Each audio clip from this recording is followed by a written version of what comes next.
Yes, good evening, everyone. Welcome to the show. Pat panel tonight, anyway. We've got the Scottish contingent in, you know what I mean? So we're definitely a Pat panel.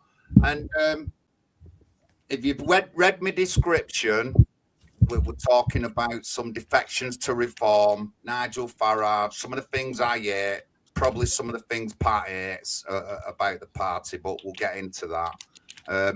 But, you know, I did have a big speech ready, but I'm not even going to do it. They're doing well in some of the polls. They're going to get council seats here and there. Are they going to run the country effectively? I don't think so. I think they're very infiltrated by the Zionist movement and the globalists still. But there's a means to an end.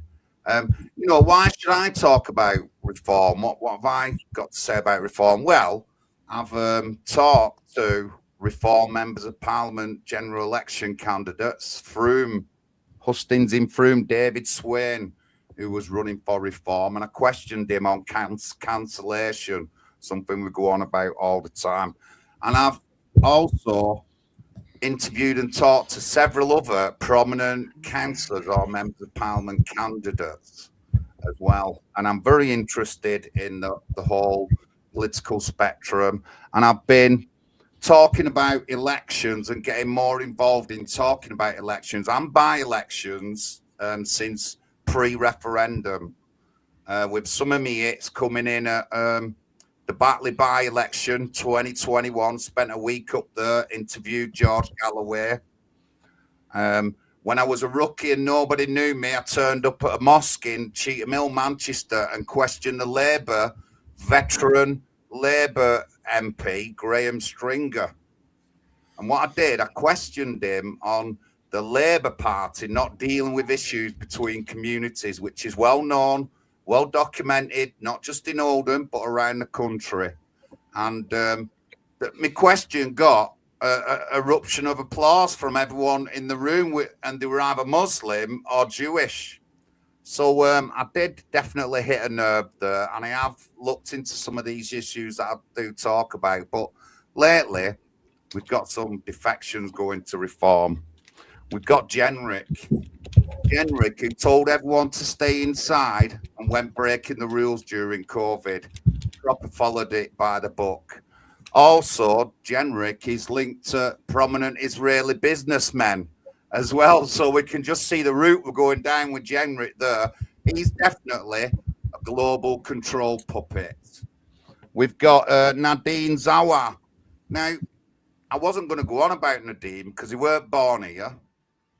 He's got no history to do with Britain, and really in an ideal world he won't be a member of parliament, simple as. But you know, I'm going to throw him in. Bangladeshi, born abroad. Now, you know, he hasn't done anything particular. Nadhim Zahawi. Is Iraqi? Yeah, Iraqi, Bangla, whatever, a mixture of a couple of things, but he was born in Baghdad, I think, yeah. And anyway, so you know, it shouldn't even be relevant. But if we look at him, we can see corruption. We can see he worked for a big oil company as a strategist for him. So he's obviously going to be influenced by these global companies and stuff like that. But you know, I want to get down to my favourite of the bunch, Suella. I want to get down to Suella, my favourite. Definitely my way favourite of the bunch. But, you know, she said some questionable things that she would have got cancelled for. She said them a few years ago. She seems to be jumping on board to the sinking ship of the Tories, trying to get a place back with reform if they get a government. But what do we think about this, guys? You know, like, it's important, and we need to know about these people and what they've already previously done in previous governments and how they failed our country. And now they're jumping ship into reform, thinking they can keep the political positions. But anyway, that's me. Thank you, everyone in the chat. We've got two amazing guests on tonight. Ken Thompson. Good evening, Ken. Good evening, guys. Thanks very much for having me on. No worries. And we've got Alistair on as a force for good. How are you, Alistair? Very well, John. Thanks for inviting me onto your esteemed show. I always love appearing on the National Housing Party UK weekly programme. Thank you, Alistair. So, and of course, we've got the mighty Pat McGinnis. It did come on at like 30 seconds to the time, but he's here anyway. So, and probably Pat's always pushes it on the time because he'll have been out or doing something to do with his election. I bet you. But anyway, so guys, what do you think of the people I've just been talking about and the defections to reform? Do you think that they're leaving a sinking ship, thinking they can get in if reform, get a government, just looking out for themselves? What do you think of the past? Like I said, Jenrick and COVID, Nadhim, he's been involved in tax dodging. And then Suella, what do you think of that, Ken? We'll go to Ken first. Well, obviously, I mean, what really a shambles they were involved with during their own Tory administration, own Tory government, opening the door, bringing in millions of people to the country from third world countries. They presided over all the COVID scenario, which was an absolute disgrace. How could we trust these people with the amount of lies they told the public, the propaganda that they pumped out to get everybody locked down and jabbed, resulting in a lot of injuries, a lot of problems with the lockdown, businesses closing, people's mental health, tipped off the scale. And these guys are all members of the cabinet. They all had collective responsibility for what they did. So, I think, reform for me, and Farage, really, anything that Farage is leading has been a problem for a long time. That's why I've never joined any of these parties. I was with UKIP originally. And when Farage left and called us all racists, I just thought, well, that's not ideal. We tried to destroy UKIP and probably did a fair job actually in destroying UKIP. So yeah, I've just never wanted to have anything to do with the guy, and I certainly wouldn't trust him as far as I could throw him. And bringing these people in, I think it just shows his true colours as to what they are. And they don't care about the country, about the mess that it's been in. They don't care about fixing it. All they crave is power. And that's how I see it. Alistair, what do you think? I think that it's understandable that they would do this. Now, if we cast our minds back to the period when we were all forced or trying to be forced to take the jibby jabby, as I say, as a euphemism without having to mention the C word, Jenrick, Zahawi was front and foremost promoting that, but got to remember as well, so did Nigel as well, and these guys, they were all for that as well, which was a mistake from our particular perspective, certainly. So Farage and his crew who run it don't look upon Braverman and Jenrick and Zahawi with the disdain that folk like us do, people who were totally opposed to that jibby-jabby program. So from their perspective, we can criticize Farage from our perspective, but from his perspective, I don't think he's thinking about that particular matter of it. What's disturbing from our perspective is a party reform that claims to want to stop mass immigration has taken on board people who, during their time in power, did promote it. Now, Jenrick, I suppose you could argue, has tried to redeem himself. Jenrick did resign from the Tories, from his position as a consequence of all of that. But as we've seen, he still welcomed all these Afghan people, refugees, so-called, into the country. I mean, he was front and foremost in that program of welcoming all of these people from Afghanistan. He can't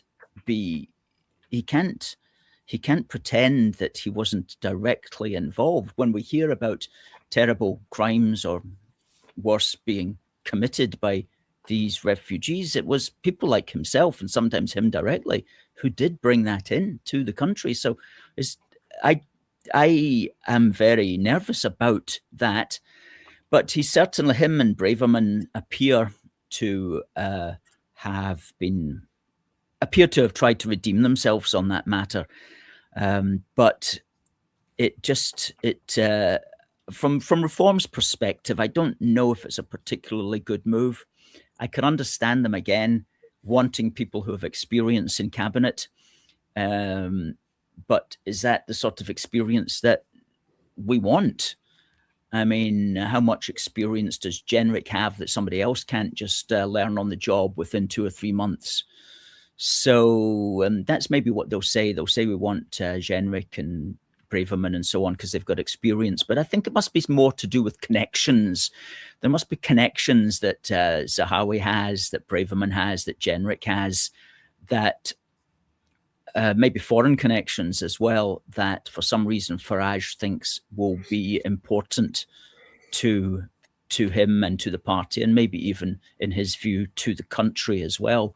So I think that must be the reason he's getting them in, is there must be connections there, maybe connections to some diplomatic people in other governments, or maybe connections to money. Connections to money could be a reason that they're letting these people in. From our perspective, from your usual punter's perspective, though, it doesn't look very good. I mean, these are people from a failed cabinet, Boris Johnston's failed cabinet, who are now moving into the Reform Party. And so it does, from Reform's perspective, it does make them look like just a Tory party 2.0, which they must feel that they'll be able to weather that. They must feel that their vote among the old Labour constituencies won't be bothered by that. I still think it's a risky move, whatever way you look at it. I can understand it from their perspective, but I do think it's risky. It just makes them look like Tories again, and that's what I think we're all trying to escape. We're wanting something new, something fresh, something radical as well. Something radical, and we can get into this later, but I'm not quite sure how radical Reform is, because to sort the problems in this country, they're going to need to be very radical. I mean, this is by the time they get into power, it's going to take serious effort to turn things around. They've got to be radical. Filling it with elderly, retired Tory councillors is not going to be what, God bless them all, though, but they're not. It's not going to cut it, really. They need young, fresh faces, radical people coming up. Do they have a programme for that, to encourage such people to come up in their ranks? People who will be considered to be politically incorrect and don't care about that, and who don't hold to the old politically correct ways of doing things. Do they have these people? Are they encouraging them? I hope so. That's my thoughts summarized. Thank you, Alistair. Interesting. A couple of points been mentioned: UKIP and cabinet experience, but we'll let Pat go first. Pat, what do you think of these defections? What do you think? Do you agree on the points we're saying about failed Tories, this, that, and the other? Yeah, well, most people know my feelings on Nigel Farage and Reform, and I've been against Nigel Farage since 2012 when I was in the BNP. People need to remember that Reform have banned probably around 100,000 patriots who have not broken any laws. So they're happy for this Nadhim Zahawi, whatever his name is, Suella Braverman, what's his name, Youssef. They're allowed to be in the government if they get elected as government, but they've excluded 100,000 patriots from being in that government. This is just wrong. that thing alone is just outrageous, and people have sort of forgotten about that. Everyone kept saying, they'll get more hardline as they go along. It's going the opposite way. They've let in all these Tories. They've let in all the people who have destroyed the country. I mean, Jenrick is on record as saying he wants, instead of saying we want a Union flag at every desk at the airports and seaports, instead of saying we want the Union Jack, which is 3 Christian crosses, he wants a Star of David. So to show people that we love Jews, we welcome Jews. I mean, what have we done wrong? You know, like it's like when you say, "Oh, I'm not racist." You know, it's like you've done something wrong. You're blaming someone else, and it's all like Alistair mentioned. It's all politically correct language, and we need to speak out against this and get it out of society. This sort of language. So you know, and then. You know, they don't want to stop immigration. They don't want to stop accepting refugees. They don't want to leave the Refugee Convention. They want to temporarily suspend it. Yeah, well, hold on a minute. Our country's being destroyed. We've got an open door at Dover because of the Refugee Convention. And you're saying you want to suspend it and then bring it back. It's like, come on, guys. It's been a total disaster. Not only has it destroyed our country, it's destroyed many countries in the West, all of Europe. And it's time to say to the world, no more refugees. We've done more than enough to help refugees. And the time has come that we're trillions in debt. We're in a housing crisis. We're not even in a position to temporarily help. Yes, refugees should be temporarily helped, but we're not even in that position now because of what has happened. So there's so much going on at the moment. I mean, politics is just like, it's just exploding everywhere. I mean, you've got the Epstein files. Nigel Farage's been photographed with Epstein. You know, why is Farage, right? Why is he like signing all these deals with Israel? It's like, you're not even in government yet, mate. And he's creating all these Jewish groups. He went to the secret meeting to celebrate the anniversary of the creation of Israel. What was you going to say, Alistair? Sorry, I was just going to say about the Epstein thing. There is a silly photograph circulating that appears to show Farage and Epstein, but that's not a real photograph. That's an AI photograph. So really? He's never met Epstein. That's the problem with the internet, is especially these Epstein files as well.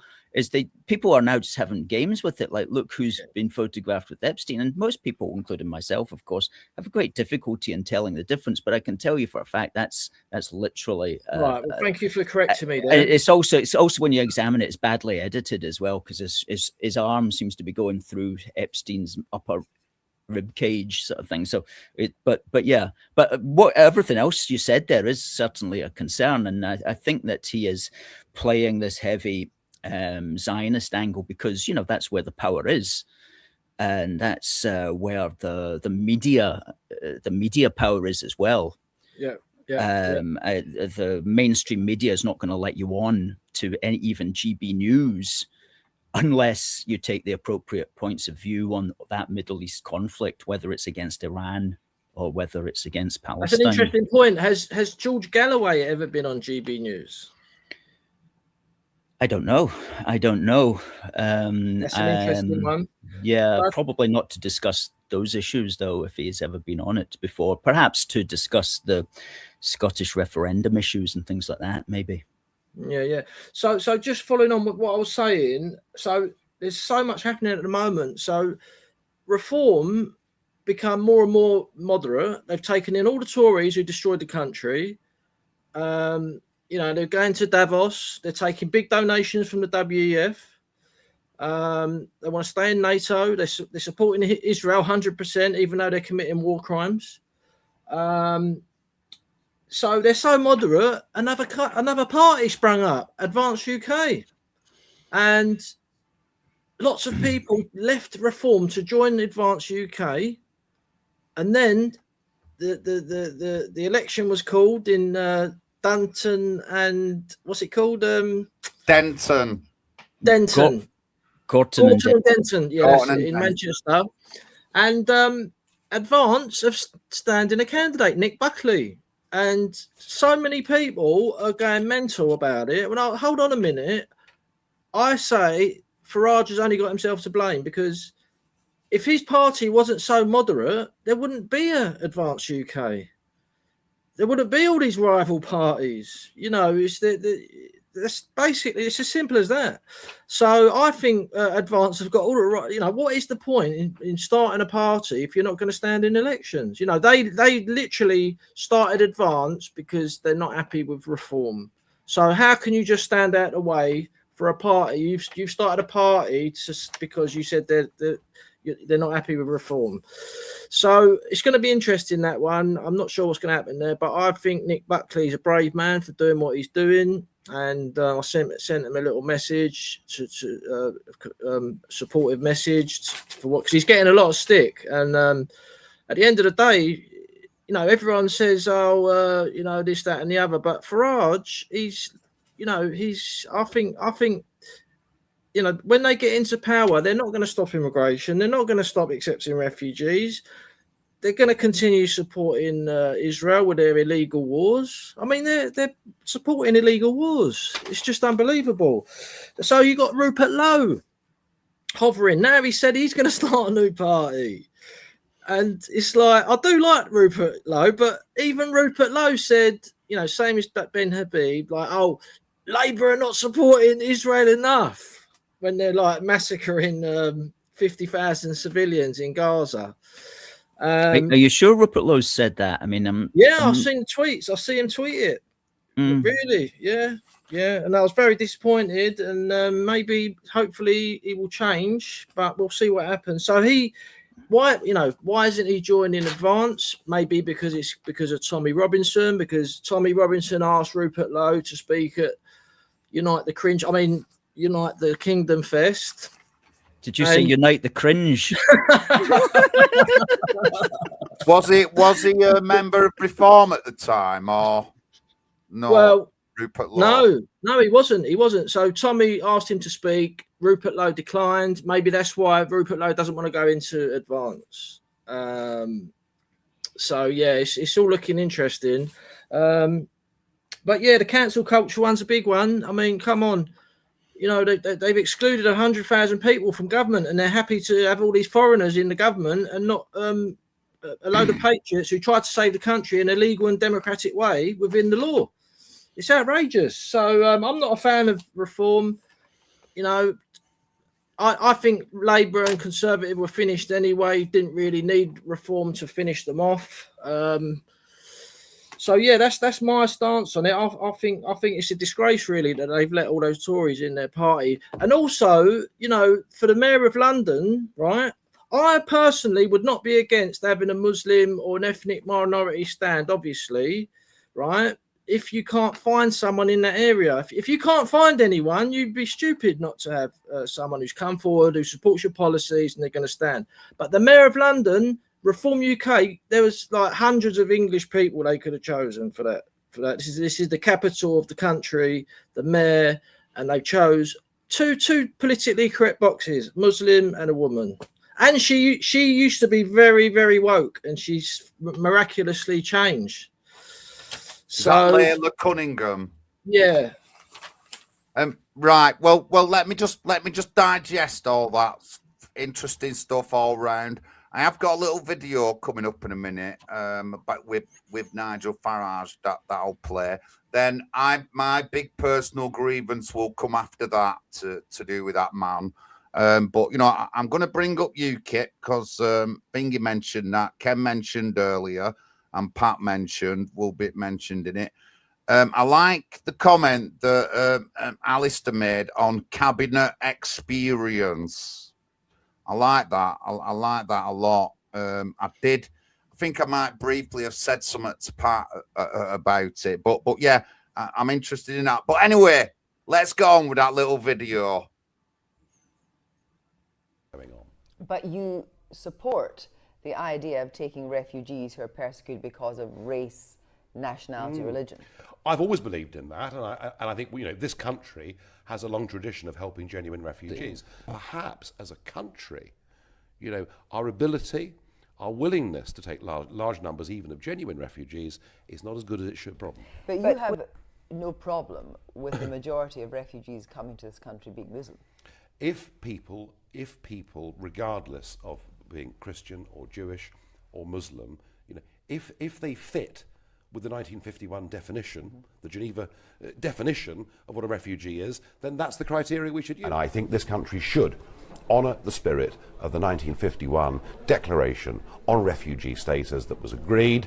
It was agreed with the UN and even through the European Court, which sadly has changed its role. But the original ideas of defining what a refugee is were good ones. And I think actually there is a responsibility on all of us in the Free West to try and help some of those people who genuinely are fleeing conditions in which they would be persecuted, perhaps rather like the Afghan translators who did so much for the British Army. It would be a win for this country, it would be a win for France, and it also, more importantly, would be a big win for genuine asylum seekers stuck in these camps all around the world. If people come because they're genuinely refugees, we've always opened our doors as a country more than anybody in the world. So, Nigel Farage's greatest hits with the convention there.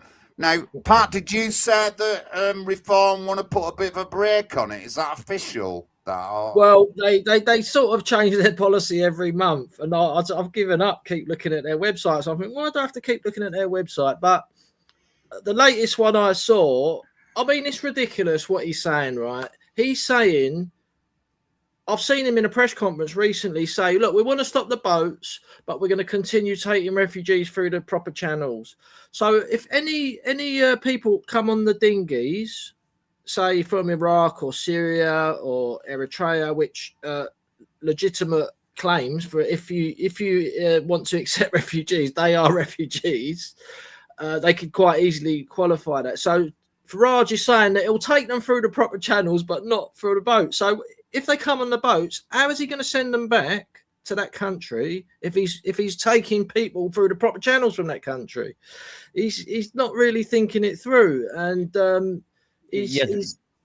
sorry, yeah, they haven't thought that through completely, because as you just said there, if they say we're going to take 5,000 a year through the proper channels, okay, they'll take in 5,000. That won't take them very long. That'll be in the first few weeks of the year. And then they say, okay, nobody else comes in through the proper channels. So that just means that everybody is now going to come in through the improper channels across the English Channel. And what are you going to do with them? And there's no housing. So where are they going to go, Nigel? Are they going to go in Nigel's mansion? I don't think so. At the end of the day, he won't come out and say no more refugees. And I'll tell you why. The reason he won't never do that is because they will say, the media will say, well, what about if all the Jews in Israel are going to be killed? Would you take them in? And he would say, oh, no, I'd have to, that's basically where it ends up, is back to World War II, and things like that. That's the reason he won't ever say it, because he's politically correct. He's part of the Zionist machine, and we need a party to say no more refugees, no more permanent settlement. We've got to stabilise our country. The party's over. Vote National Housing Party. Right. So now I want to go back to Ken mentioned UKIP. So I mean, Farage has got. It's really easy to see what he does. When in the UKIP days, you never heard him say anything about Pakistani rape gangs. Never said anything about it. When UKIP became a bit too much going that way, left and called them all the R word. Yeah, that's what he did. He branded them all. And like Pat says, he branded all them patriots because they had a different view or they followed somebody else. Now, he jumps on board when he knows the time is right with these issues, because now he has come on board with the Muslim Pakistani gangs. How do I know? I've got another little clip for you. It shiver me timbers, this clip, but I'll let you know when we get into it. Okay. Can I comment on that? Yeah, as well? please do. I find it quite overwhelming as well that every single one of these medias has said something about a comment that was made by Sarah, which is understandable, absolutely fine. Yet it's taken medias decades to recognise grooming gangs that are coming over and raping our children because they're white. That is also racially motivated, and it is racist.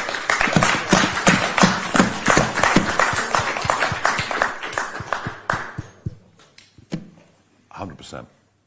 100%. Gosh, that's very strong. Now, he would never have sat down with anyone. He would never have let anyone say something like that when in the UKIP days. He wouldn't. He never did.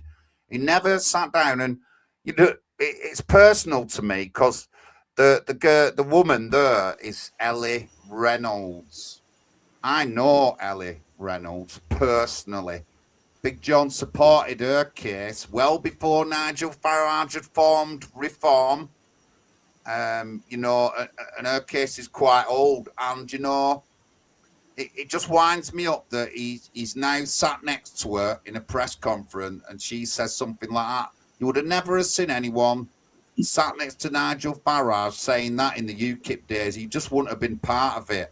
So, and you know, these things Pat's mentioned a couple of times. He sort of like gets on board with what's in the now. Because there has been calls for a public inquiry, because everybody else is talking about it, Nigel Farage has gone on board, and you know, like. Let me just add one more thing when you finish, John. It sounds a bit dodgy there. Is it?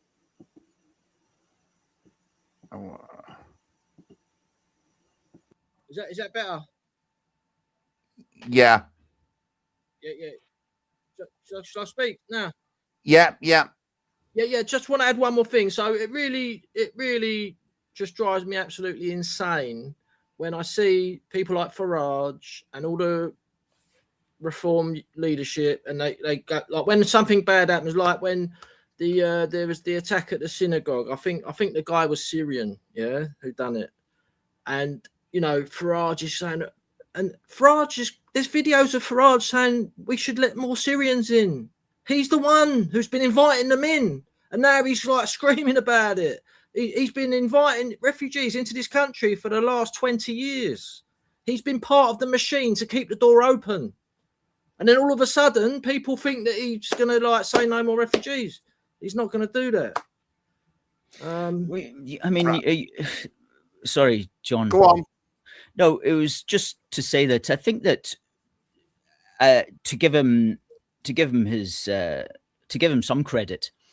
I mean, people's politics do change in time. I knew Nigel Farage when he and I were on the UKIP executive back in the late 1990s, where the situation was completely different back then. I mean, people like myself were aware that immigration was becoming a major issue, but the great bulk of the British public were not.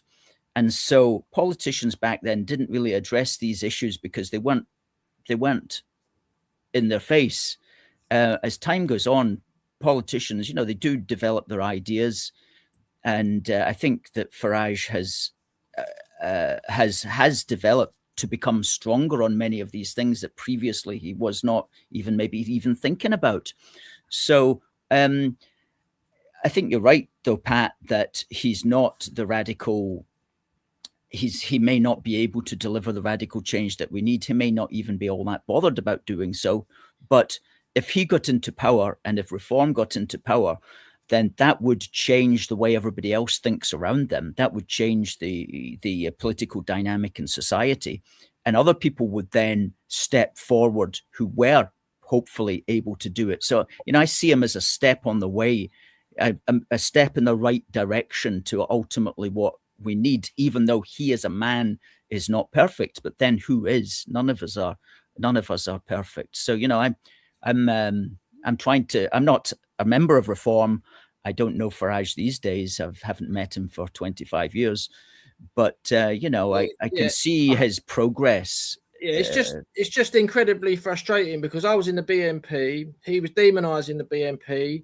I was campaigning to get out the 1951 Refugee Convention since 2016, and I could see the UKIP manifesto that they wanted to stay in it. They literally put it in black and white. We must continue to observe the 1951, and I'm just thinking, like, this is how we're being invaded. And so it's just very frustrating. Like, maybe not so much frustrating if he didn't call us all the politically correct names and banned us all from his party. Maybe Do you know what I mean? And it just, when he was at Dover and he's looking at all the dinghies coming in, he's going, "Oh, this is so terrible. What's going on?" Well, hold on a minute, Nigel. The BNP, if they was in power, this wouldn't have happened. And I just think he's part of the establishment. He's never been against permanent settlement immigration. He continually says he thinks immigration makes this country better.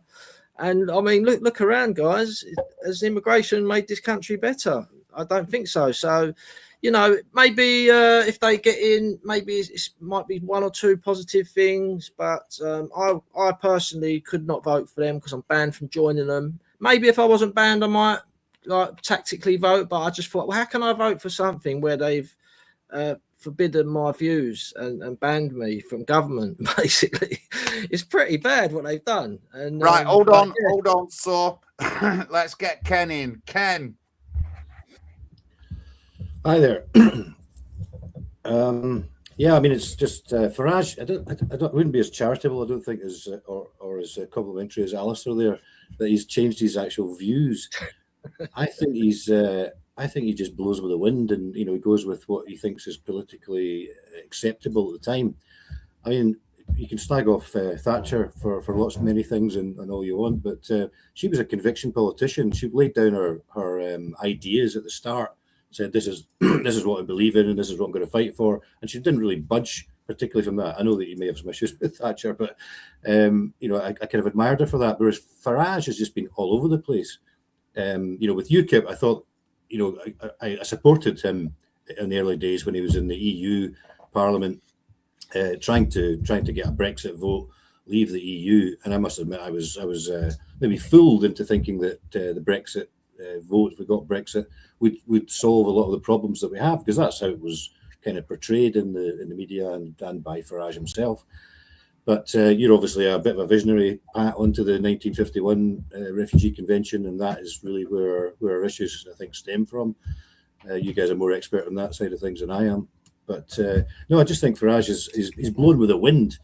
He's not been consistent. He's led a lot of people up the garden path. He's destroyed any kind of talent that's come into his party and made sure that they don't succeed or get anywhere. And he's been a really divisive figure, and I think he's held Britain in a leftist place. Let me just interrupt you there, Ken. There's just one other thing that recently he's just done. Yeah, he when all those Muslims were getting elected and they was like voting for the Muslim bloc vote or what, and he was going, "Oh, this is all terrible sectarian voting." And then he nominated Layla Cunningham as the mayor for London candidate. And what they said to him in the interview, why have you had her as the candidate?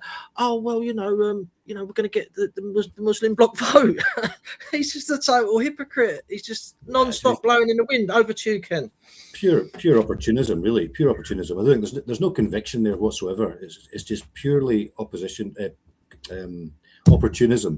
And he's looking to maximise obviously his vote and his parties, but it's a big turn-off when we've watched that from politicians for many decades, trying to just win the votes by being populist rather than being conviction politician, which I think it was what Thatcher was, and she did I think turn the country around economically and did a lot of good, did a lot of harm obviously to our industry manufacturing, where maybe she should have taken a more protectionist route.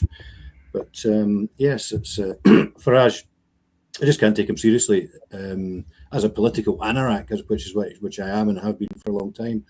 I just don't think he's got any principles whatsoever. None. Well, thank you, Ken. Thank you, guys. Like I said, it still stands what I think.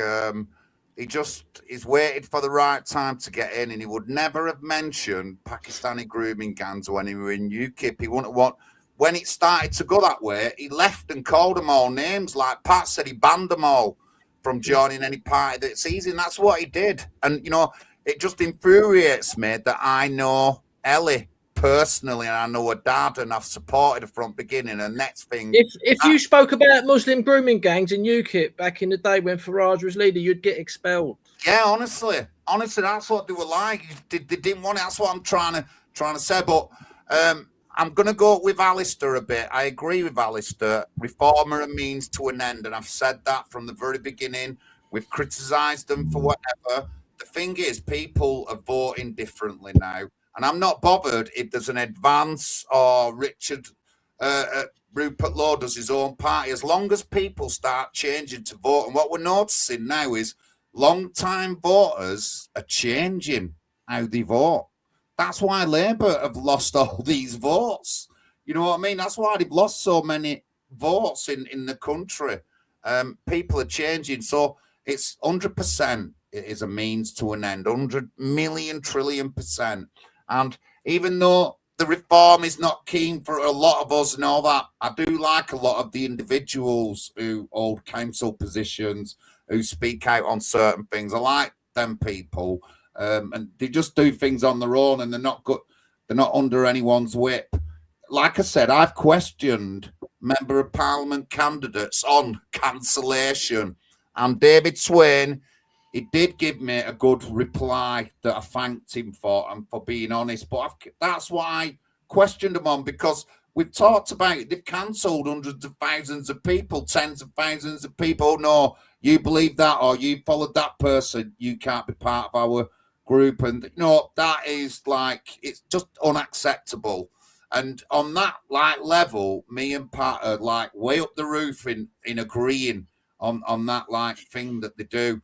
And you know, there was no need, we didn't have to wait to now for the Muslim grooming gangs. It's always been in the news. Lots of people have been saying about it, but only now certain politicians coming forward, because they know if they don't speak about it, they're going to lose. They're going to lose out and stuff like that. And you know, the final hypocrisy of like our government and stuff like that. And you know, like, if you're a Muslim, why are you voting for Shabana Mahmood? Why are you voting for that woman? Before she was a government minister, she was very anti-Israel, said some questionable things. Now she's a government minister, she shut her mouth, and she doesn't. You know, that just shows you how infiltrated our politics is in the UK. It really does. And you know, we go on about Israel, but it's the same with the Gulf states. It's the same with China interfering with our European politics. There was dozens of European members of parliament under investigation for taking money off China. And you know, don't think it hasn't happened over here to our members of parliament. And that's what I am so against more than anything. I don't want Elon Musk donating. I don't want nobody interfering or influencing our politics. And unfortunately, Reform are influenced. They really are. So, so any thoughts? Let's talk about our elections. Go on then. Right, go on. Wait, let me start. Let me start. I forgot to say this. Last week, me and some other members of the public, we attended the Reform launch in Failsworth to speak about issues within the community. It wasn't a political stunt or anything like that. And by the end of it, the newly picked candidate for Hollingwood, who's only been a candidate for 2 weeks, come up to me and said about splitting the vote. And I just told him F off, because I've run there 4 years on the run. I did. I told him bluntly, guys, why should anybody talk to me like that when I've run in the same area? This will be my 5th election. And that's what he said to me. So, you know, there's going to be a bit of animosity in Oldham if they keep up that kind of pressure. And I'm going to be meeting these people on the street. But that's what he said to me.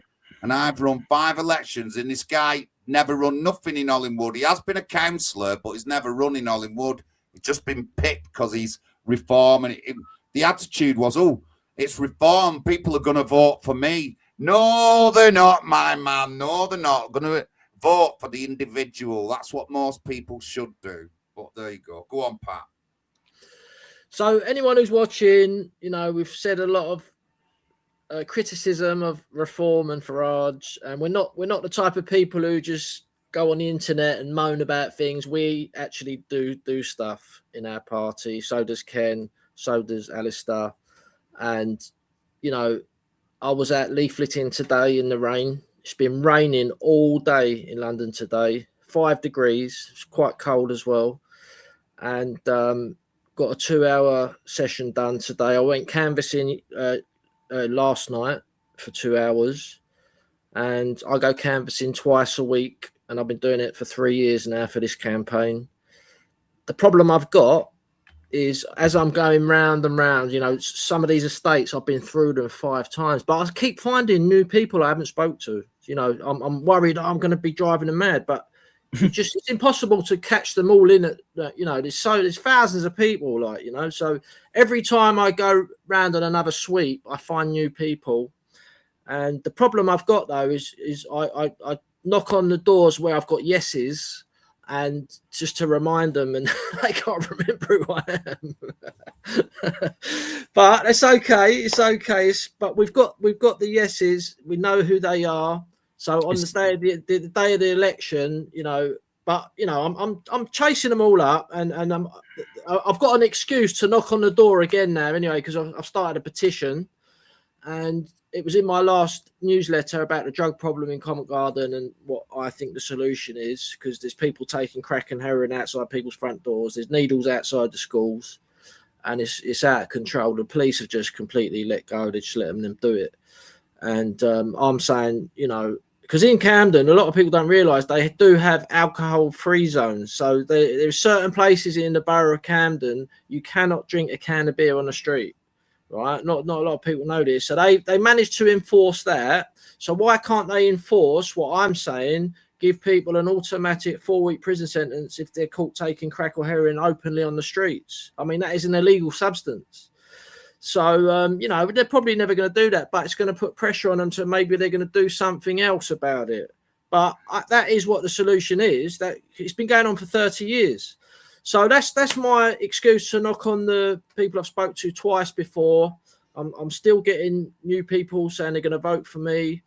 I'm not going to give out all my figures now, but it's all going well. And but I must say this. I mean, like I say, when we get to May, it's going to be a 3-year campaign. I've been doing it, and I've been knocking on the door twice a week. The only time I stopped doing it is when I nearly cut my fingers off and I had to have 2 months off. But as I get closer to the election, it's becoming more difficult. It's been difficult to go out anyway, right? But the closer I'm getting, it's like the pressure's mounting, and I'm like, oh.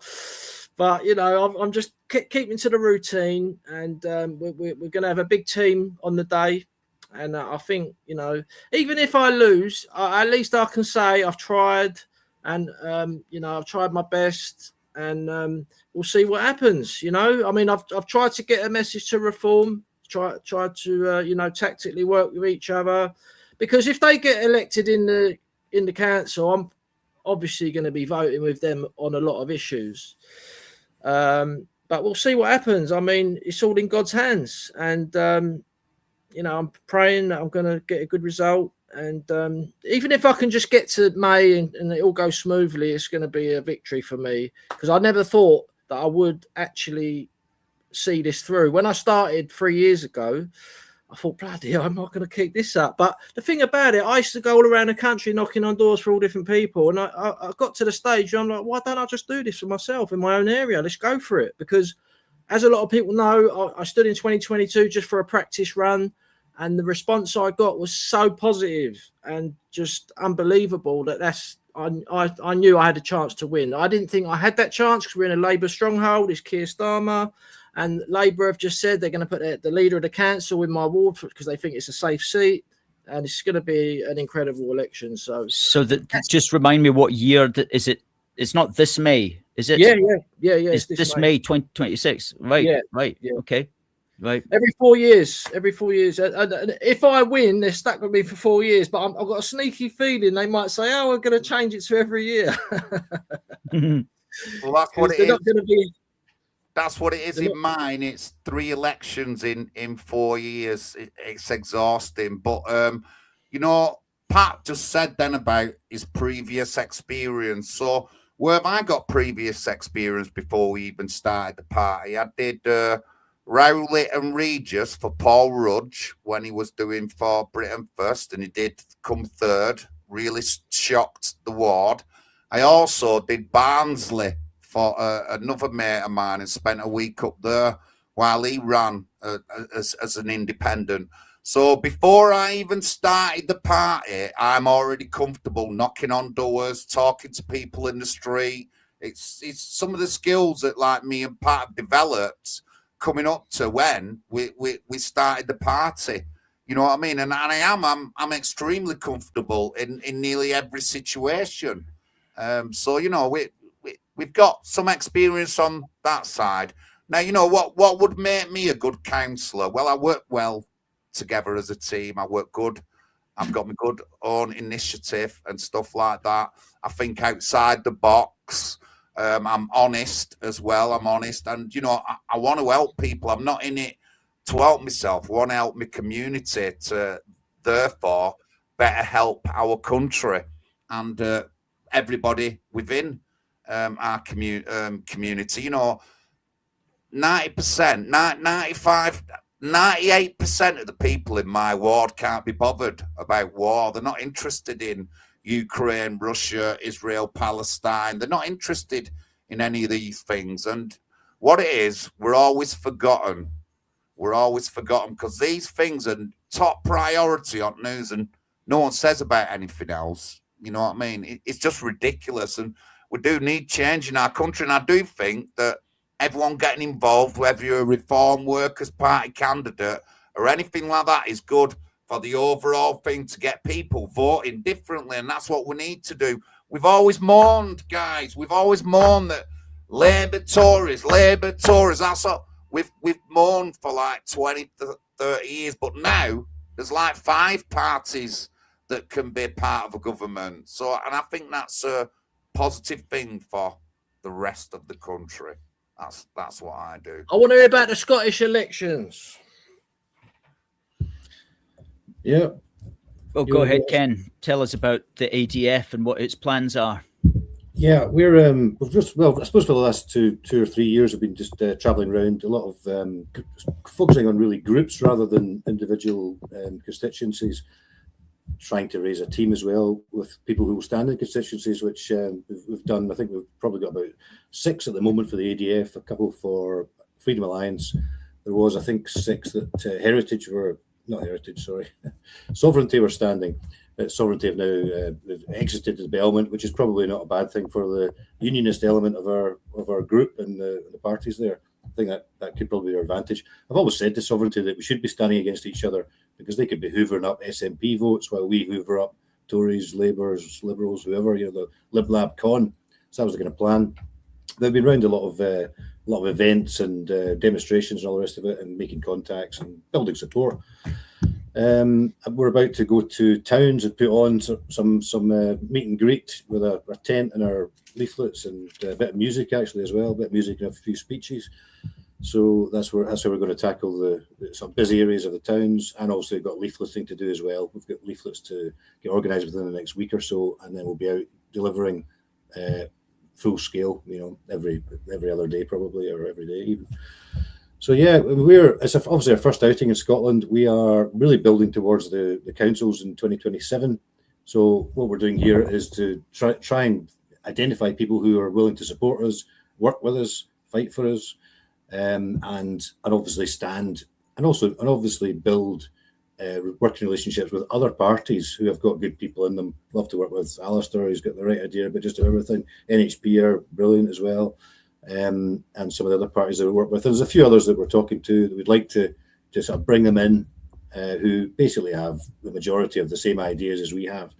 And I think that's the way forward. I think a number of parties actually working together, even to get into government, would protect against this corruption which comes in and takes over these parties and delivers top-down diktats from probably not the party leader, but probably from above him.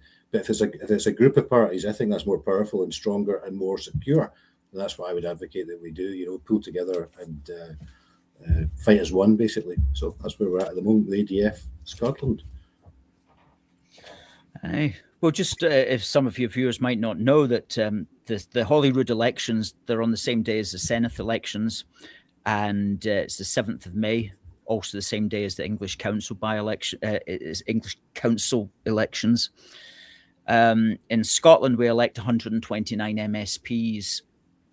Now, 72 of these are elected on the first ballot paper, or by the basis of first past the post constituencies. So we have 72 first past the post constituencies, and the remaining 56 are elected in 8 regions, 7 MSPs in each of the 8 regions. And that's the second vote that we get, and that's by proportional representation. So the smaller parties have more of a chance of picking up the vote on the second ballot paper, the regional ballot paper, the proportional representation ballot paper. And the question is, how is it all going to fall this year now that we've got Reform UK in the mix and doing exceptionally well up here in Scotland? I mean, when you think about it, in England, you really just have your 3 main parties, Labour, Lib Dem and Tories, and Greens now rising. But in Scotland, we've always had this extra party, the SNP. So it makes it much harder for new parties to break through when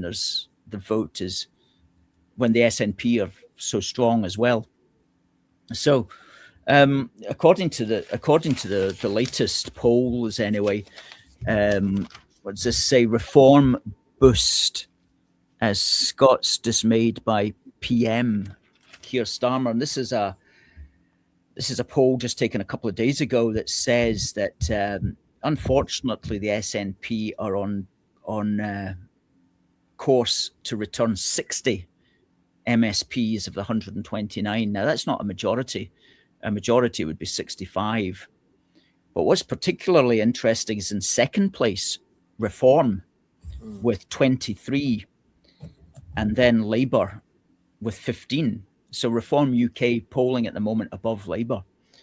And the Tories would lose well over half their seats, dropping to only 13, with the Greens on 10 and the Liberal Democrats on 8. So that's 23 Reform MSPs, probably all of whom will be elected via the regional list. Could a Reform candidate win a first past the post seat in Scotland? I think it would be unlikely, but anything could happen these days.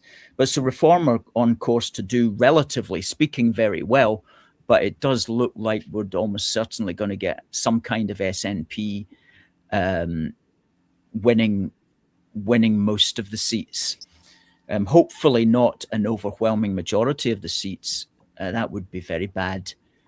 We wouldn't want them to have free rein to do whatever they want for the next 5 years, but at least hopefully their vote can go down a bit. And I do think that quite a lot of SNP people will stay at home because they've been disheartened, disenchanted with the SNP over the last 5 years, not just because the SNP has failed to deliver the much vaunted independence, but also because some of the silly things that the SNP does, like its obsession with the trans issue, the obsession with not knowing what a man is. Your normal Scottish nationalist is not interested in these arcane, fringe, politically correct issues at all. But especially under the leadership of Nicola Sturgeon, she put an unholy amount of time into these fringe issues and thereby did succeed in alienating and upsetting and irritating quite a lot of her natural supporters. And, some of these natural supporters will, in fact, go and vote Reform. I don't doubt that at all. Won't be a huge number of them, but it will be a small percentage of them will vote Reform. Labour will lose out a lot to Reform, especially in the Central Belt. And the Tories are going to lose badly to Reform also. What that can mean, though, in the first past the post seats, when you have the Unionist or pro-UK vote split Labour, Tory, Lib Dem reform, then in many of these marginals where it's SNP Labour marginal or an SNP Tory marginal, you could see the SNP actually winning. The SNP could actually do very well, unfortunately, in all of these first past the post constituency seats, just because their opposition vote is split so many different ways now. That would be ironic and also very irritating, I have to say. Can I ask a quick question, Alistair, about we had Niall Fraser on the show. Oh yeah, he's a great guy. Quite a long time ago now, and he was hoping to stand for reform, but I heard that it didn't work out. Do you know? Is it confirmed he's not going to stand for them, or? I don't think it's confirmed. No, it's still to be resolved. Okay. Hopefully he will be a candidate. Reform would be foolish to turn him down. He's extremely competent candidate who, if the world was the right way up, could be a future First Minister of Scotland. You know, he's of that quality. And if I was Reform, I would be looking at young people like him and saying, how do we get them into the party now? How do we get them into the parliament now so that in 10, 15 years, they're in the Scottish cabinet? Let me just interrupt. We've come up to our hour. I just want to say one more thing. Individual people, Audrey Dempsey, I heard her speak at Scotland, and she was a Labour candidate who spoke out against racism against white people in Scotland, and she got cancelled, dropped from Labour, cancelled, and she moved to Reform.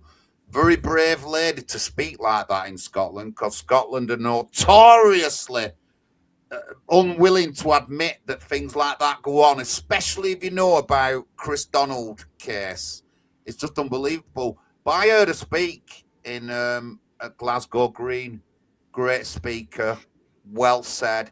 Everything about digital ID that we talked about, she mentioned about that and stuff. People, individuals are really good, cool sometimes. Hopefully, maybe sometime in the future we could even interview a Reform candidate if Nigel will allow it.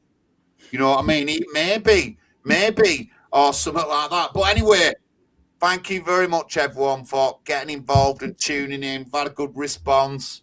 A bit better off Alistair's side than mine, but we're not on X at the moment, me and Pat. We're going to have to look at getting back on there.